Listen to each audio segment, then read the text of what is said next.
আসেন আমরা সকলেই যাই টঙ্গীর ইজতেমার ময়দানে। আমাদের ভাইদেরকে নির্মমভাবে হত্যা করা হয়েছে গভীর রাত্রে ঝুলন্ত অবস্থায়। যারা আমার ভাইদেরকে হত্যা করেছে, যারা আমাদের ভাইদের উপর তাণ্ডব লীলা চালিয়েছে, তারা মমিন হতে পারে না, তারা মুসলমান হতে পারে না, তারা বলবেন তারা ইহুদি খ্রিস্টানদের দেশের কথা বলেন, ঠিক কিনা? এই বাংলার জমিনে তারা কোনদিন তাবলীগ ইজতেমা করতে পারবে না, বলেন ঠিক কিনা? এই সমস্ত সন্ত্রাসীদেরকে আজকের এই বিক্ষোভ সমাবেশ থেকে মাননীয় সরকারের কাছে আমরা জোর দাবি জানাচ্ছি, অতি দ্রুত তাদেরকে আইনের আওতায় আনতে হবে, কথা বলেন ঠিক কিনা? তাদেরকে কঠিন বিচারের শাস্তির সম্মুখীন করতে হবে, তাদেরকে ফাঁসির কাষ্ঠে চড়াতে হবে, কথা বলেন ঠিক কিনা? এই সমস্ত নামদারি মুসলমানরা তাবলীগের দোহাই দিয়ে, তাবলীগের নাম নিয়ে তারা মুসলমান হয়ে মুসলমান ভাইকে হত্যা করছে, তারা মুমিন মুসলমান হতে পারে না, কথা বলেন ঠিক কিনা? তারা হলো জাতির শ্রেষ্ঠতম মুনাফিক, কথা বলেন ঠিক কিনা?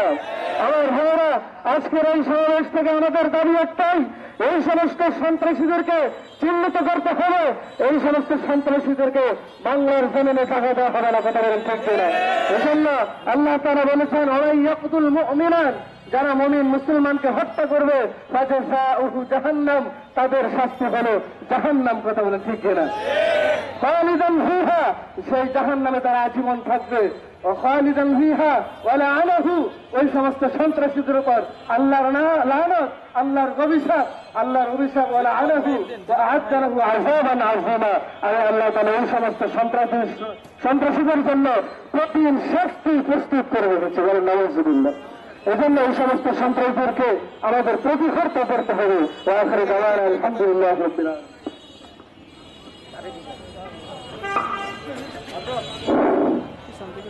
সংগ্রামী তাওহীদি জনতা, এ পর্যায়ে বক্তব্য রাখার জন্য অনুরোধ করব আমাদের তাবলীগী জামাতের দাওয়াত ও তাবলীগের একজন জিম্মাদার সাথী বড়তৌনা থেকে ভাই মোহাম্মদ মুস্তফা কামাল। বক্তব্য রাখবেন মুস্তফা কামাল। আলহামদুলিল্লাহ ভাই, আজকের যে বিক্ষোভ মিছিল আমরা সকলেই জানি, আমাদের ঘুমন্ত ভাইদের উপরে যে তাণ্ডব লীলা চালিয়েছে ওই সাদির নামের কলঙ্কিত দল, যারা আজকে এই তাবলীগের নাম ধরে মেহনতের নাম নিয়ে তারা আজকে সন্ত্রাসী কার্যক্রম চালাইতেছে। ভাই দুস্থ বুজুর্গ, এরা চায় যে বাংলার মানুষ যেন তাবলীগকে বিশ্বাস না করে, তাবলীগের মধ্যে গেলে মারামারি হয়, কাটাকাটি হয়, এই কথা ভেবে যেন কেউ কাউকে তাবলীগ যেতে না দেয়, নিজেরা না যায়, এই উদ্দেশ্যে আজকে তারা তাবলীগকে কলঙ্কিত করার জন্য এরকম উঠে পড়ে লেগেছে। আসলে এটা আমাদের বাংলাদেশের কোনো কাজ নয়, এটা বাহির থেকে ভাই আমাদেরকে বাহির থেকে আমাদের দেশকে এরকম নস্যাৎ করার জন্য, তাবলীগের মেহনতকে এরকম ধূলিসাৎ করার জন্য আজকে তারা উঠে পড়ে লেগেছে।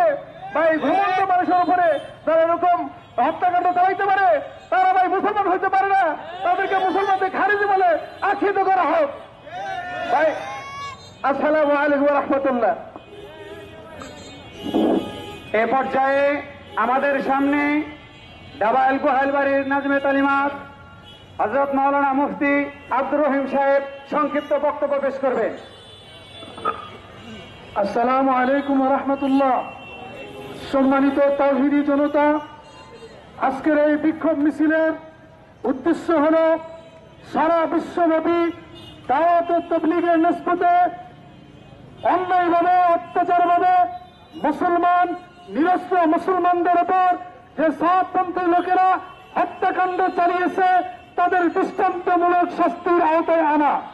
আমি সরকার মহোদয়ের কাছে আবেদন করব, আন্তর্জাতিকভাবে এই সাতপন্থীদের যে লিডার মাওলানা সাহেব সাহেবকে বাংলাদেশে আসার কোন বিষয় যেন না দেওয়া হয়। 2 নম্বর দাবি হল, বাংলাদেশের যে সবচেয়ে বড় লিডার ওয়াসিফ সাহেব, তার ছেলে ওসামা, মুয়াজ বিন নূর, এদেরকে জনসম্মুখে এনে দৃষ্টান্তমূলক শাস্তি দেওয়া। এবং টাঙ্গাইলবাসীদের পক্ষ থেকে বড় দাবি হল, ওয়াসিফ সাহেবের ছেলে ওসামাকে টাঙ্গাইলেতে তার শ্বশুর বাড়িতে ঢুকতে দেওয়া হবে না। সম্মানিত উপস্থিতি, সখিবুরে যারা সাত গ্রুপের সাথে চলাফেরা করে, আজকের পর থেকে দাওয়াত ও তাবলীগের মার্কাজে সাত সাহেবের কোন এলাকাকে কোন ধরনের আয়োজন করতে দেওয়া হবে না।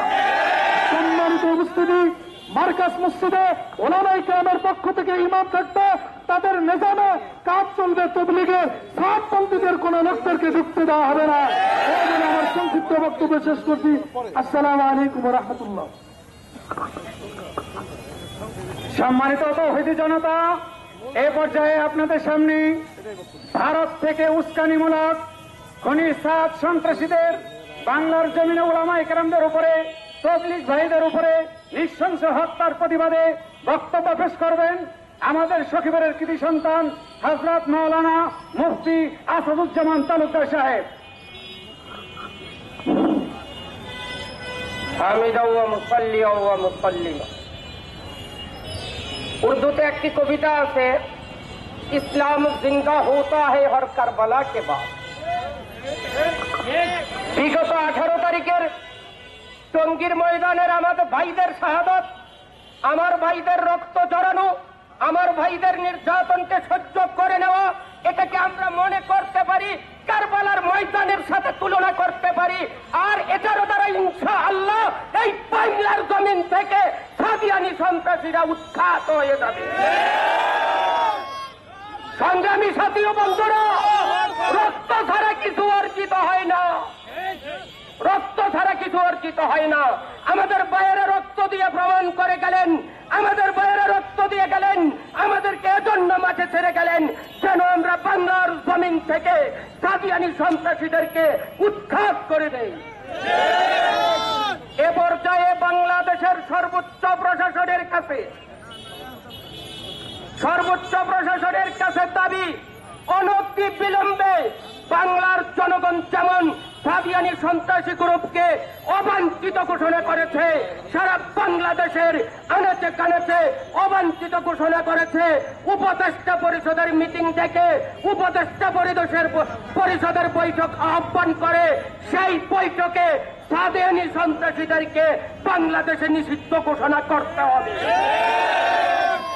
সখীপুরের প্রশাসনকে উদ্দেশ্য করে বলবো, এখানে আমার টাঙ্গাইলের সিজিএফআই থেকে লোক এসেছেন, সিএসবি থেকে আছেন, এনএসআই থেকে আছেন, এসবি থেকে আছেন, আমাদের উপজেলা প্রশাসন থেকে আছেন, থানার প্রশাসন থেকে আছেন, সকলকে লক্ষ্য করে বলবো আপনাদেরকে মাত্র 72 ঘন্টার আলটিমেটাম দিলাম, মাত্র 72 ঘন্টার আলটিমেটাম। আমার সখীপুর থেকে টঙ্গীর ময়দানে হামলা করার জন্য যারা মদত দিয়েছে, যদি 72 ঘন্টার মধ্যে তাদেরকে আইনের আওতায় না আনেন তাহলে কিন্তু আমরা আঙ্গুল বাঁকা করতে বাধ্য।